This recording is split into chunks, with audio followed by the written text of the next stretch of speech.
Nyinyi mmevuka vikwazo vingi, kwa mimi niwapongeze. Lakini pia la mwisho, kuamua kufanya dua kwa rehemu zenu. Mngeweza kufanya kigodoro hapa, asingekalika, lakini mfanye dua. Wenzenu ambao wametangulia mbele za haki hawana namna nyingine yoyote kule waliko zaidi ya kutegemea dua zenu. Hawana jambo lolote linaloweza kuendelea kuwasaidia zaidi ya dua sisi kwa hai. Wafanye kitu kama hichi, hawa watu wanafurahi huko waliko. Kuna hadithi moja niliwahi kusikia, sasa sijui mashehe mtanirekebisha, hizi ziko kwenye zile hadithi dhaifu ama hadithi zenye mna elimu kweli, kwamba kuna mtu alifariki, alipokuwa kule akawa amekaa, akaona watu wanagombea thawabu, sababu zimeanguka, watu wanakimbia wanachukua. Sasa yule kwa kweli ni mgeni pale, alikuwa mpya amefariki sio muda mrefu, akamuuliza mwenzie, anaona umbea hiyo, akamwambia bwana, wale waambia thawabu, lakini wale ni watu ambao hawakuacha mema huko walikotoka, wala kuacha watoto wema kuwaombea dua.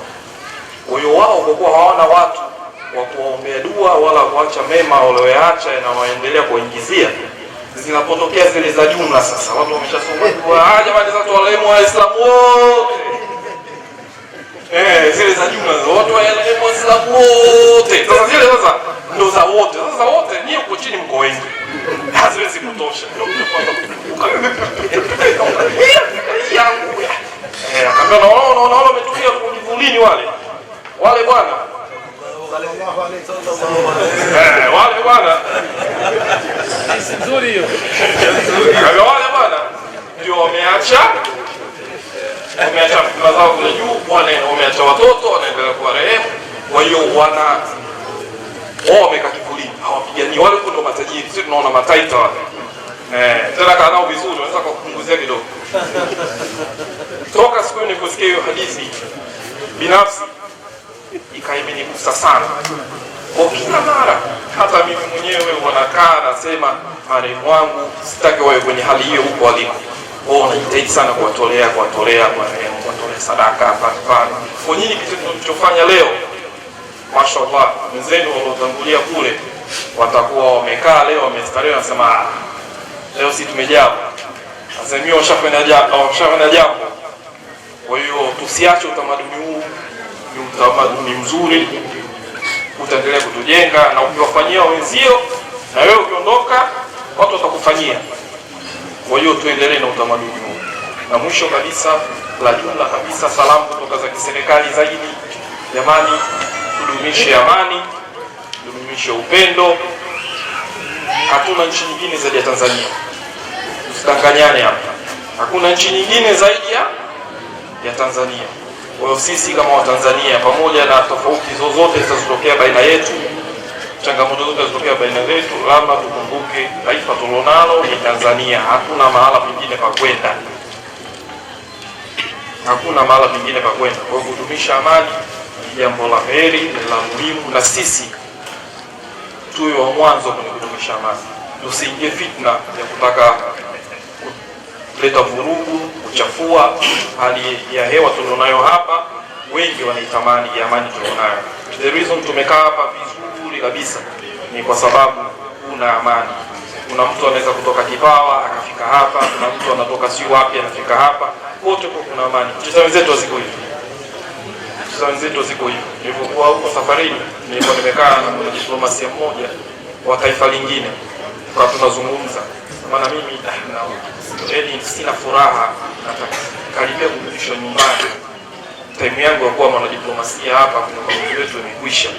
Changamoto nyumbani ni amani. Ananiambia nchini kwao, bila kutaja taifa lake, nchini kwao watu wakikaa kijiweni na bunduki zao zile SMG, akiwa anapita mtu, watu wanaanza kubishana. Hivi yule tukimpiga risasi atangukia upande huu, atangukia upande huu. Nasema atangukia upande huu. Huo atangukia upande huu. Wanabishana, basi kupiga. Piga. Kanguka hivyo, unaona? Kanguka hivyo. Haitoa hivyo. Kuna mtu kushapoteza uhai. Wao wanafanya kama mchezo. Maskani, stories zinaendelea. Mitihani wanaonayo wenzetu. Kwa sisi tusije tukaingia kwenye fitna hiyo. Baada ya kusema hayo, assalamu alaykum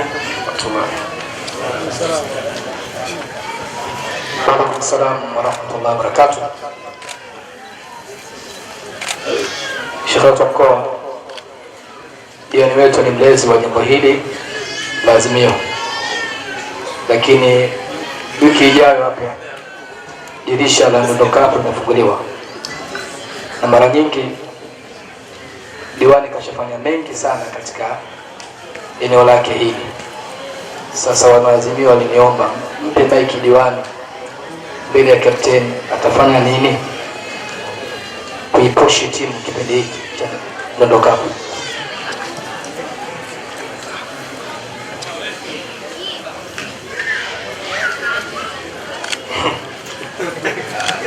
Mitiani wewe kwa jiwa. Mimi tu niseme kwanza, kwenye lugha za siasa wanasema short. Mimi tu niseme kwanza, mimi ni mwana michezo haswa, nadhani ndani ya kata hii inafahamika, na hapa karibuni nilifanya zoezi dogo la kugawa vifaa vya michezo mipira kwenye timu zote zilikuwa Buguruni. Nadhani zilikuwa zaidi ya timu 20 zilizotokeza, zote niligawa vifaa. Kwa hiyo kwanza sitaki ionekane na wapendelea Azimio, lakini almost kila timu ambayo inacheza michuano najitahidi kadri ya uwezo wangu kuwa support. Hata ni timu ya Sokoni wale ndio washika mkono wakafika mpaka finali.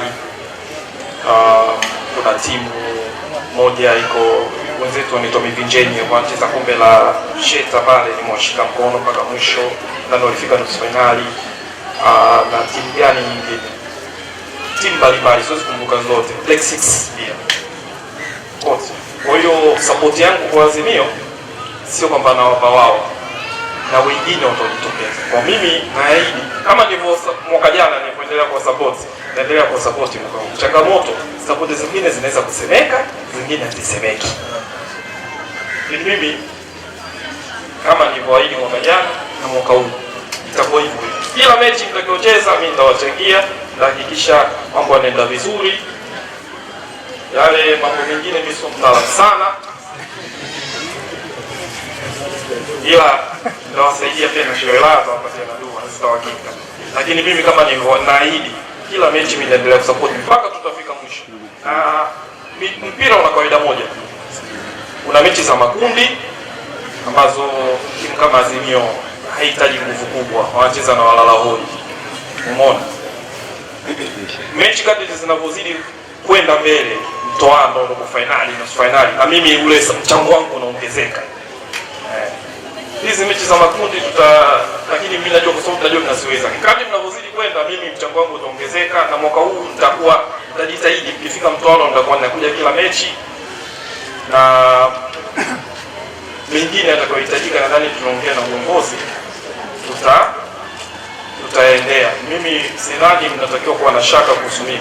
Azimio ni kubwa. Unajua Azimio sasa hivi ni kitokea chochote Mungu namna gani, kuna timu moja tarehe 3 haitaki kwenda kucheza mechi, Azimio anaweza kwenda kucheza na Simba vizuri tu.